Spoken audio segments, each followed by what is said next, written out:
ಆತ್ಮೀಯ ಕೇಳುಗರಿಗೆ ನಿಮ್ಮ ರಮಾಶ್ರೀ ನಾಡಿಗೇರ್ ಮಾಡುವ ನಮಸ್ಕಾರಗಳು. ರಮ್ಯ ಕಥಾಲೋಕಕ್ಕೆ ನಿಮಗೆಲ್ಲ ಮತ್ತೊಮ್ಮೆ ಸ್ವಾಗತ. ನೀವೀಗ ಕೈ ಹಿಡಿದು ನಡೆಸೆಂದನು ಧಾರಾವಾಹಿಯ 38ನೇ ಭಾಗವನ್ನು ಕೇಳ್ತಾ ಇದ್ದೀರಾ. ಕಥೆ ಪ್ರಾರಂಭ ಮಾಡೋದಕ್ಕೂ ಮೊದಲು ಯಾರ್ಯಾರು ಇನ್ನೂ ನಮ್ಮ ಚಾನಲ್ನ ಸಬ್ಸ್ಕ್ರೈಬ್ ಮಾಡ್ಕೊಂಡಿಲ್ಲ ಅವರೆಲ್ಲ ದಯವಿಟ್ಟು ಸಬ್ಸ್ಕ್ರೈಬ್ ಮಾಡ್ಕೊಳ್ಳಿ. ಕಥೆಯನ್ನು ಲೈಕ್ ಮಾಡಿ ಶೇರ್ ಮಾಡೋದನ್ನು ಮರಿಬೇಡಿ. ಈಗ ಕಥೆಯ ಮುಂದಿನ ಭಾಗದಲ್ಲಿ ಏನಾಯಿತು ಅಂತ ನೋಡೋಣ. ಇವತ್ತು ಹೇಗಾದರೂ ಸರಿ ಅರುಣ್ನಿಂದ ಸ್ವಲ್ಪ ವಿಷಯನಾದರೂ ತಿಳ್ಕೊಳ್ಳೇಬೇಕು ಎನ್ನೋ ಹಠಕ್ಕೆ ಬಿದ್ದಿದ್ದಳು ಸರಿಯು. ಅರುಣ್, ನಾವಿಬ್ಬರು ಯಾವಾಗ ಮದುವೆ ಆಗೋದು ಎಂದಳು ಸರಿಯು.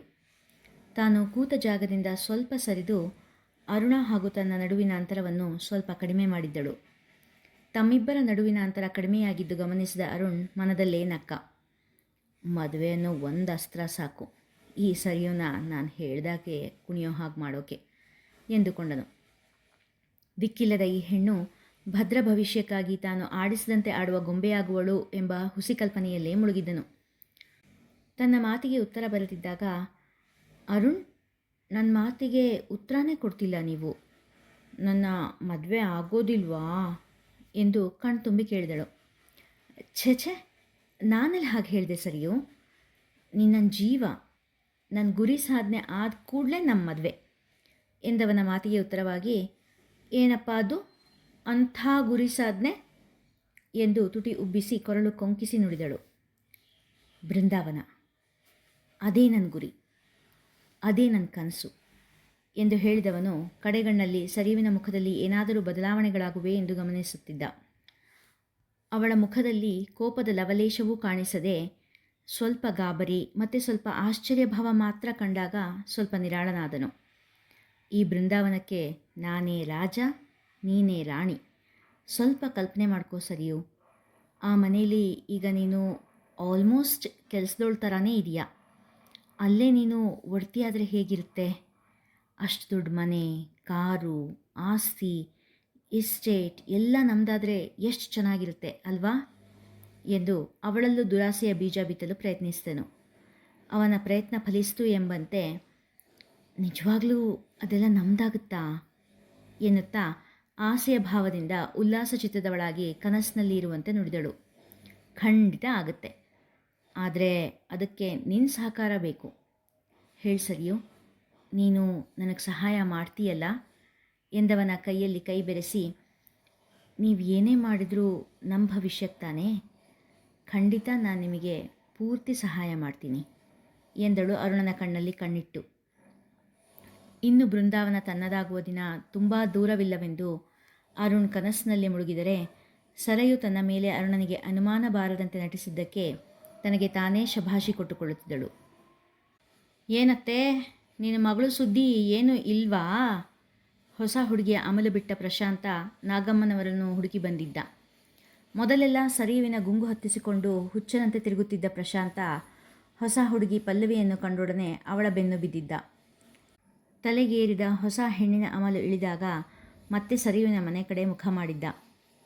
ನನ್ನ ಮಗಳು ಅಂತ ಅನ್ಬೇಡ ಅಂತ ಎಷ್ಟು ಸಾರಿ ಹೇಳಿದ್ದೀನಿ ನಿನಗೆ, ಅವಳು ನನ್ನ ಸವತಿ ಮಗಳು ಸಿಡುಕುತ್ತಾ ಹೇಳಿದರು ನಾಗಮ್ಮ. ಏನತ್ತೆ, ಮಾತಿನ ವರ್ಷನೇ ಬದಲಾಗಿದೆ. ನೀನು ನಿನ್ನ ಗಂಡ ಇನ್ನೂ ನನ್ನ ಋಣದಲ್ಲೇ ಬಿದ್ದಿದ್ದೀರ, ನೆನಪಿರಲಿ. ಏನೋ ಒಂದಷ್ಟು ದಿನ ನಿಮ್ಮ ತಂಟೆಗೆ ಬಂದಿರಲಿಲ್ಲ ಅಂದ ಕೂಡಲೇ ಬಾಲ ಬಿಚ್ಚಿಬಿಟ್ರಾ? ನೀವಿಬ್ಬರೂ ಇನ್ನೂ ಉಸಿರಾಡ್ತಾ ಇರಬೇಕು ಅಂದರೆ ಎನ್ನುತ್ತಿರುವಾಗಲೇ ದೇಶಾವರಿ ನಗೆ ತೊಳಕಿಸಿದ ನಾಗಮ್ಮ, ಹಾಗಲ್ಲ ಪ್ರಶಾಂತು, ಅವಳನ್ನು ನೆನೆಸ್ಕೊಂಡ್ರೆ ಮೈಯೆಲ್ಲ ಉರಿಯುತ್ತೆ. ಅವಳಿಂದ ನಮ್ಮ ತೋಟಕ್ಕೆ ನಾವೇ ಕಾಲಿಡದೇ ಇರೋ ಹಾಗಾಗಿದೆ. ಅವಳ ಬಗ್ಗೆ ಒಂದು ವಿಷಯನೂ ತಿಳಿದಿಲ್ಲ ಎಂದು ಅಲವತ್ತುಕೊಂಡರು. ಅವರಿಂದ ಸ್ವಲ್ಪ ದೂರದಲ್ಲಿ ಕುಳಿತಿದ್ದ ರಾಮಕೃಷ್ಣಯ್ಯನ ಮುಖದಲ್ಲಿ ಮನೆ ಮಾಡಿದ್ದ ನೆಮ್ಮದಿಯನ್ನು ಕಂಡ ಪ್ರಶಾಂತನಿಗೆ ಅವರಿಗೆ ಸರಿಯೂ ಬಗ್ಗೆ ಏನೋ ವಿಷಯ ತಿಳಿದಿರಬೇಕು ಎನಿಸಿತು. ಏಯ್, ಇವ್ರ ಮೇಲ್ಕೊಂದು ಕಣ್ಣಿಡಿ ಎಂದು ತನ್ನ ಚೇಲಾಗಳಿಗೆ ಆಜ್ಞೆ ಮಾಡಿ ಅಲ್ಲಿಂದ ಹೊರಟ ಪ್ರಶಾಂತ. ಎಡವಟ್ಟಾಗಿ ಹೋಯ್ತು ಡಾಕ್ಟ್ರೇ, ಆ ಹುಡುಗಿ ಸ್ಕೂಟಿಗೆ ಸರಿಯಾಗಿ ಗುದ್ದೆ, ಆದರೆ ಅವಳು ಸತ್ಲೋ ಇಲ್ವೋ ತಿಳ್ಕೊಳ್ಳೋಕ್ಕಾಗಲಿಲ್ಲ. ಅವಳು ಸ್ಕೂಟಿಯಿಂದ ಬೀಳ್ತಾ ಇರೋ ಹಾಗೆ ಯಾರೋ ಇಬ್ಬರು ಬಂದುಬಿಟ್ರು. ಅವರು ಅವಳಿಗೆ ಪರಿಚಯ ಇದ್ದವರೇ ಇರಬೇಕು.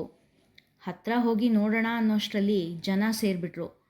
ಮತ್ತೆಲ್ಲಿ ನಾನು ಸಿಕ್ಕಾಕ್ಕೊಳ್ತೀನೋ ಅಂದ್ಕೊಂಡು ಅಲ್ಲಿಂದ ಲಾರಿ ಸಮೇತ ಓಡಿ ಬಂದುಬಿಟ್ಟೆ ಎಂದ ನಾಗ. ಥತ್ ಅಡ್ಕಸ್ಬಿ ನನ್ನ ಮಗನೇ, ಒಂದು ಕೆಲಸನಾದರೂ ನೆಟ್ಟಕ್ಕೆ ಮಾಡೋಕ್ಕಾಗಲ್ವಾ? ಅಲ್ಲಿದ್ದ ಜನ ನಿನ್ನ ಲಾರಿ ಗುರ್ತು ಹಿಡಿದ್ರೆ ಏನು ಮಾಡ್ತೀಯಾ? ರೇಗಿದ ಆ ಕೊಲೆಗಡಕ ವೈದ್ಯ. ಏನಾಗಲ್ಲ ಬಿಡಿ ದೇವರು, ಗುಜರಾತಿನ ಲಾರಿ ನಂಬರ್ ಹಾಕಿದ್ದೀನಿ, ಒಂದಿಷ್ಟು ಢಾಳಾಗಿ ಕಣ್ಣಿಗೆ ಎದ್ದು ಕಾಣೋವಂಥ ಸ್ಟಿಕ್ಕರ್ಗಳನ್ನೆಲ್ಲ ಅಂಟಿಸಿದ್ದೆ. ನೋಡಿರೋರು ಪೊಲೀಸ್ನವ್ರಿಗೆ ಅದೇ ಗುರ್ತು ಹೇಳ್ತಾರೆ. ನಾನು ಕೂಡ ಗಡ್ಡ ಮೀಸೆ ಎಲ್ಲ ಅಂಟಿಸ್ಕೊಂಡು ಹೋಗಿದ್ದೆ. ನನ್ನ ಗುರ್ತಾಗಲಿ ನನ್ನ ಲಾರಿ ಗುರ್ತಾಗಲಿ ಎಲ್ಲೂ ಸಿಗಲ್ಲ. ನೀವೇನು ಚಿಂತೆ ಮಾಡಬೇಡಿ, ಇಂಥ ಎಷ್ಟು ಕೆಲಸ ಮಾಡಿ ಮುಗಿಸಿಲ್ಲ ನಾನು ಎಂದು ನಾಗ ಹೇಳಿದಾಗ ಎರಿಕ್ ನೆಮ್ಮದಿಯ ನಿಟ್ಟುಸಿರು ಬಿಟ್ಟ. ನೀವು ಹೇಳಿದ್ದು ನಿಜ ಆಯಿತು ಸರ್. ಮಾಯಾಗೆ ಆಕ್ಸಿಡೆಂಟ್ ಆಗಿದೆ. ಮಾಯಾಳನ್ನು ಹಿಂಬಾಲಿಸುತ್ತಿದ್ದ ವಿಶ್ವಾಸ್ನ ಅನುಚರ ವಿಶ್ವಾಸ್ನಿಗೆ ಸುದ್ದಿ ಮುಟ್ಟಿಸಿದ್ದ. ತುಂಬ ಪೆಟ್ಟಾಗಿದೆಯಾ? ಒಂದು ಕೆಲಸ ಮಾಡಿ, ಅವಳನ್ನು ಸುನಂದ ನರ್ಸಿಂಗ್ ಹೋಮಿಗೆ ಸೇರಿಸಿ. ಅಲ್ಲಿ ಡಾಕ್ಟ್ರ್ ಹತ್ರ ನಾನು ಮಾತಾಡಿರ್ತೀನಿ. ಹಾಗೆ ಅವಳ ಮೊಬೈಲ್ ಎಲ್ಲಿದೆ ನೋಡಿ ಅದನ್ನು ನನಗೆ ತಲುಪಿಸಿ ಎಂದು ಅವಸರದಿಂದ ಹೇಳಿದ ವಿಶ್ವಾಸ್. ಓಕೆ ಸರ್ ಎಂದು ಹೇಳಿದವ ಮುಂದಿನ ಕೆಲಸಕ್ಕೆ ಅಣಿಯಾದ. ಇತ್ತ ವಿಶ್ವಾಸ್ ಸುನಂದ ನರ್ಸಿಂಗ್ ಹೋಮಿನ ಡಾಕ್ಟ್ರ್ ಹತ್ರ ಮಾತನಾಡಿ ಮಾಯಾಳ ಚಿಕಿತ್ಸೆ ಗುಟ್ಟಾಗಿ ನಡೆಯುವಂತೆ ನೋಡಿಕೊಂಡ. ವಿಶ್ವಾಸನ ಕರೆ ಬಂದ ಕೂಡಲೇ ತಾನು ಮಾಡುತ್ತಿದ್ದ ಕೆಲಸ ಬಿಟ್ಟು ಓಡಿ ಬಂದಿದ್ದ ಸುಮಂತ್. ಯಾಕಿಷ್ಟು ಅರ್ಜೆಂಟಾಗಿ ಬರೋಕ್ಕೆ ಹೇಳಿದ್ರೆ ವಿಶ್ವಾಸ್? ಎಷ್ಟು ಮುಖ್ಯವಾದ ಕೆಲಸ ಬಿಟ್ಟು ಬಂದಿದ್ದೀನಿ ಗೊತ್ತಾ ನಿಮಗೆ ಎಂದು ಆಕ್ಷೇಪಿಸುವ ದನಿಯಲ್ಲಿ ಹೇಳಿದ. ಮಾಯಾಗೆ ಆಕ್ಸಿಡೆಂಟ್ ಆಗಿದೆ, ಅದಕ್ಕೋಸ್ಕರನೇ ನಿಮ್ಮನ್ನಿಲ್ಲಿ ಕರೆಸಿದ್ದು. ಮುಂದಿನ ನಡೆ ಬಗ್ಗೆ ನಿಮಗೆ ಹೇಳಬೇಕಲ್ಲ ಎಂದು ಹೇಳಿದ ವಿಶ್ವಾಸ್ನ ಮಾತಿಗೆ ಸುಮಂತ್ ಬೆಚ್ಚಿದ. ಮಾಯಾಗೆ ಆಕ್ಸಿಡೆಂಟಾ? ಯಾರಿಂದ? ಯಾಕೆ? ಅಣ್ಣಯ್ಯ ಕಾರಣನಾ? ಹೀಗಾಗಬಾರ್ದಾಗಿತ್ತು. ಅಯ್ಯೋ, ಅವ್ರ ಅಮ್ಮನ ಕತೆ ಏನು? ಈಗ ಮಾಯಾ ಎಲ್ಲಿದ್ದಾಳೆ? ಹೇಗಿದ್ದಾಳೆ? ಬೇಸರ, ಗಾಬರಿ, ಗೊಂದಲ ತುಂಬಿದ ಸ್ವರದಲ್ಲಿ ಕೇಳಿದ ಸುಮಂತ್. ಹೋಲ್ಡ್ ಆನ್, ಎಷ್ಟು ಪ್ರಶ್ನೆ ಕೇಳ್ತೀರಾ ಒಂದೇ ಸರಿ? ಮೊದಲು ನೀರು ಕುಡಿದು ಕೂತ್ಕೊಂಡು ಸುಧಾರಿಸ್ಕೊಳ್ಳಿ ಎಂದು ನೀರು ತುಂಬಿದ ಲೋಟ ಅವನ ಮುಂದೆ ಹಿಡಿದ ವಿಶ್ವಾಸ್. ಮಾಯಾ ಈಗ ನಮ್ಮ ವೈದ್ಯರ ಜೊತೆ ಇದ್ದಾಳೆ, ಯೋಚನೆ ಮಾಡಬೇಡ. ಅವಳ ಯೋಗಕ್ಷೇಮ ಇನ್ನು ನನ್ನ ಜವಾಬ್ದಾರಿ. ಹಾಗೇ ಮಾಯಾನ ಆಕ್ಸಿಡೆಂಟ್ಗೆ ಅಣ್ಣಯ್ಯ ಅಲ್ಲ ಕಾರಣ ಎಂದ. ಅಣ್ಣಯ್ಯ ಕಾರಣ ಅಲ್ವಾ? ಮಾಯಾ ನಿಮ್ಮ ಕಡೆಯವ್ರ ಜೊತೆ ಇದ್ದಾಳ ಅಂದರೆ ನೀವೇ ಅವಳಿಗೆ ಆಕ್ಸಿಡೆಂಟ್ ಮಾಡಿಸಿದ್ರಾ? ಸುಮಂತನದ್ದು ಮುಗಿಯದ ಪ್ರಶ್ನಾವಳಿ. ಅಯ್ಯೋ ದೇವ್ರೇ, ನಾನು ಆಕ್ಸಿಡೆಂಟ್ ಮಾಡಿಸಿಲ್ಲ ರೀ, ನಮ್ಮ ಕಡೆಯವರು ಅವಳನ್ನು ಕಾಪಾಡಿರೋದು. ಅವಳ ಆಕ್ಸಿಡೆಂಟಿಗೆ ಕಾರಣ ಡಾಕ್ಟರ್ ಎರಿಕ್ ಎಂದು ಹೇಳಿದ ವಿಶ್ವಾಸ್. ನಿಮಗೆ ಎಲ್ಲ ಡೀಟೇಲ್ ಆಗಿ ಹೇಳ್ತೀನಿ, ಕೇಳಿಸ್ಕೊಳ್ಳಿ ಎಂದು ಹೇಳಿ ಎಲ್ಲ ವಿಷಯ ಹೇಳಲು ಮೊದಲಿಟ್ಟ. ಮಾಯಾಳ ತಾಯಿ ಮಾನಸಿಕ ಚಿಕಿತ್ಸಾ ಕೇಂದ್ರದಲ್ಲಿ ಇರೋದು ಗೊತ್ತಾದ ಕೂಡಲೇ ನನ್ನ ಕಡೆ ಒಬ್ಬರನ್ನ ನರ್ಸಾಗಿ ಕೆಲಸಕ್ಕೆ ಸೇರಿಸಿದೆ. ಸಮಯ ನೋಡಿಕೊಂಡು ಅವ್ರ ಲವೀನ ಅವ್ರಿಗೆ ಕೊಡ್ತಾ ಇರೋ ಚಿಕಿತ್ಸೆ, ಔಷಧಿ ಎಲ್ಲದರ ಮಾಹಿತಿ ಕೊಡ್ತಾಯಿದ್ರು. ಅದನ್ನು ಕೂಲಂಕುಷವಾಗಿ ಪರೀಕ್ಷಿಸಿದಾಗ ಅವರನ್ನು ಗುಣ ಮಾಡೋದಕ್ಕಿಂತ ಹೆಚ್ಚಾಗಿ ಅವ್ರ ಆರೋಗ್ಯನ ಹಾಳು ಮಾಡ್ತಾ ಇದ್ದಾರೆ ಅನ್ನೋದು ಗೊತ್ತಾಯಿತು. ಮತ್ತು ಇದಕ್ಕೆಲ್ಲ ಕಾರಣ ಡಾಕ್ಟರ್ ಎರಿಕ್ ಅಂತ ಕೂಡ ಗೊತ್ತಾಯಿತು. ಜೊತೆಗೆ ಇನ್ನೊಂದು ಕರಾಳ ಸತ್ಯ ಕೂಡ ಗೊತ್ತಾಯಿತು ಎಂದು ನಿಟ್ಟುಸಿರು ಬಿಟ್ಟು, ಅಲ್ಲಿ ಸೇರಿರೋ ಎಷ್ಟೋ ಮಾನಸಿಕ ಅಸ್ವಸ್ಥರ ಅಂಗಾಂಗಗಳ ಕಳ್ಳತನ, ಅದೊಂದು ವ್ಯವಸ್ಥಿತ ದುಷ್ಟಜಾಲ. ಎಷ್ಟೋ ಅಮಾಯಕರ ಅಂಗಾಂಗಗಳನ್ನು ಕದ್ದು ದುಡ್ಡು ಮಾಡ್ಕೊಂಡಿದ್ದಾನೆ ಈ ಎರಿಕ್. ಬಹಳಷ್ಟು ಜನ ಇದರಿಂದ ಪ್ರಾಣ ಕಳ್ಕೊಂಡಿದ್ದಾರೆ. ಈಗ ಈ ವಿಷಯಗಳೆಲ್ಲ ಆಸ್ಪತ್ರೆ ಸಂಸ್ಥಾಪಕರಿಗೆ ಗೊತ್ತಾಗಿದೆ. ಹಾಗಾಗಿ ಆಸ್ಪತ್ರೆಯನ್ನು ಸರ್ಕಾರಕ್ಕೆ ಹಸ್ತಾಂತರಿಸ್ತಾರೆ, ಎರಿಕ್ನ ಪೊಲೀಸ್ ಅತಿಥಿಯನ್ನಾಗಿ ಮಾಡ್ತಾರೆ ಎಂದವನು ಕೈಲಿದ್ದ ವಾಚ್ ನೋಡಿ, ಇಷ್ಟೊತ್ತಿಗಾಗಲೇ ಡಾಕ್ಟರ್ ಎರಿಕ್ ಅರೆಸ್ಟ್ ಆಗಿರ್ತಾನೆ, ಮತ್ತು ಲವೀನಾ ಸುರಕ್ಷಿತವಾಗಿ ಮಾಯಾಳ ಬಳಿ ಇದ್ದಾಳೆ ಎಂದನು. ಓಹ್, ಇದಂತೂ ತುಂಬ ನೆಮ್ಮದಿ ಕೊಡೋ ವಿಷಯ. ಮಾಯಾ ಹೇಗಿದ್ದಾಳೆ? ನಾನು ಅವಳನ್ನು ನೋಡಬೇಕಲ್ಲ ಎಂದ ಸುಮಂತನಿಗೆ. ಸದ್ಯಕ್ಕೆ ಬೇಡ, ನಾನು ಹೇಳಿದಾಗ ನೀನು ಅವಳನ್ನು ಭೇಟಿ ಮಾಡು ಎಂದ ವಿಶ್ವಾಸ್ನ ಮಾತಿಗೆ ಒಪ್ಪಿ ತಲೆಯಾಡಿಸಿದ ಸುಮಂತನಿಗೆ ಒಂದೇ ಕ್ಷಣದಲ್ಲಿ ಬೋಜಮ್ಮನ ವಿಷಯ ನೆನಪಾಯಿತು. ವಿಶ್ವಾಸ್, ಇವತ್ತೊಂದು ಆಶ್ಚರ್ಯ ನಡೀತು. ನಾನು ಪೊಲೀಸ್ ಸ್ಟೇಷನಿಗೆ ಹೋದಾಗ ಅಲ್ಲಿ ನಮ್ಮನೆ ಕೆಲಸದೊಳನ್ನು ನೋಡಿದೆ, ಅದು ಪೊಲೀಸ್ ಡ್ರೆಸ್ಸಲ್ಲಿ. ಹೆಚ್ಚಿನ ವಿಷಯ ತಿಳಿಯೋಕ್ಕಾಗಲಿಲ್ಲ ಎಂದ ಸುಮಂತನನ್ನು ನೋಡಿದ ವಿಶ್ವಾಸ್, ಬೋಜಮ್ಮ ತಾನೇ ಎಂದ. ಅಂದರೆ ಬೋಜಮ್ಮ ನಿಂಗೆ ಗೊತ್ತಾ? ಅಚ್ಚರಿಯಿಂದ ಕೇಳಿದ ಸುಮಂತ್. ಬೋಜಮ್ಮ ಅಲಿಯಾಸ್ ಭಾವನಾ ಡಿಪಾರ್ಟ್ಮೆಂಟಲ್ಲೇ ವರ್ಕ್ ಮಾಡ್ತಾ ಇರೋದು. ನಿಮ್ಮ ಎಸ್ಟೇಟ್ನಲ್ಲಿ ಬೇಕಾದಷ್ಟು ಅವ್ಯವಹಾರ ನಡೀತಾ ಇದೆ ಅನ್ನೋ ಇನ್ಫಾರ್ಮೇಷನ್ ಡಿಪಾರ್ಟ್ಮೆಂಟ್ಗೆ ಸಿಕ್ಕಿತ್ತು. ಆದರೆ ರಾಯರಿಗೆ ತುಂಬ ಒಳ್ಳೆ ಹೆಸರಿದ್ದ ಕಾರಣ, ಜೊತೆಗೆ ನಮಗೆ ಯಾವುದೇ ಸಾಕ್ಷಿ ಸರಿಯಾಗಿ ಸಿಗದೇ ಇದ್ದಿದ್ದರಿಂದ ಭಾವನಾ ಅವರನ್ನು ನಿಮ್ಮ ಮನೇಲಿ ಪ್ಲ್ಯಾಂಟ್ ಮಾಡಬೇಕಾಯ್ತು. ಹಾಗೇ ಮಾಚ ಅನ್ನೋ ಹೆಸರಲ್ಲಿ ಇನ್ಸ್ಪೆಕ್ಟರ್ ಮಾದೇವ ಅವರನ್ನು ಕೂಡ ನಿಮ್ಮ ಎಸ್ಟೇಟ್ನಲ್ಲಿ ಬಿಟ್ಟಿದ್ವಿ. ವ್ಯವಹಾರ ಅವ್ಯವಹಾರವಾಗಿರೋದು ನಿಜ, ಆದರೆ ನಿಮ್ಮ ಮನೆಯವರು ಯಾರೂ ಈ ಅವ್ಯವಹಾರದಲ್ಲಿ ತಡುಕೊಂಡಿಲ್ಲ ಅನ್ನೋ ವಿಷಯ ತಿಳಿದು ಬಂತು. ಹಾಗಾಗಿ ಬೋಜಮ್ಮ ಇನ್ಮೇಲೆ ನಿಮ್ಮ ಮನೇಲಿ ಇರೋದಿಲ್ಲ. ಅಷ್ಟೇ ಅಲ್ಲ, ಅವರಿಗೆ ಈ ಊರಿಂದ ಟ್ರಾನ್ಸ್ಫರ್ ಕೂಡ ಆಗಿದೆ. ಅವ್ರ ಬಗ್ಗೆ ಹೊರಗೆಲ್ಲೂ ಮಾತಾಡೋದು ಬೇಡ, ಮತ್ತು ಅವ್ರ ವಿಷಯ ಮೂರನೇವ್ರ ಕಿವಿಗೆ ಬೀಳೋದು ಕೂಡ ಬೇಡ ಎಂದನು. ಎಸ್ಟೇಟ್ನಲ್ಲಿ ಅವ್ಯವಹಾರ ಮತ್ತು ಇದರ ಬಗ್ಗೆ ಡಿಪಾರ್ಟ್ಮೆಂಟಿಗೆ ಗೊತ್ತಿದೆ. ನಮಗೆ ಇದ್ಯಾವುದು ತಿಳಿದಿರಲಿಲ್ಲ. ತೀರಾ ಇತ್ತೀಚೆಗೆ ಸರಿಯು ಹೇಳಿದ ಮೇಲೆ ನಮಗೆ ಗೊತ್ತಾಗಿದ್ದು, ಗೊಂದಲಮಯವಾದ ಮುಖಭಾವದಲ್ಲಿ ಹೇಳಿದ ಸುಮಂತ್. ನಿಮಗೆ ತಿಳಿದೇ ಇರೋದು ಇನ್ನೂ ತುಂಬ ಇದೆ ಸುಮಂತ್. ಜಾಸ್ತಿ ದಿನಗಳು ಬೇಕಾಗಿಲ್ಲ.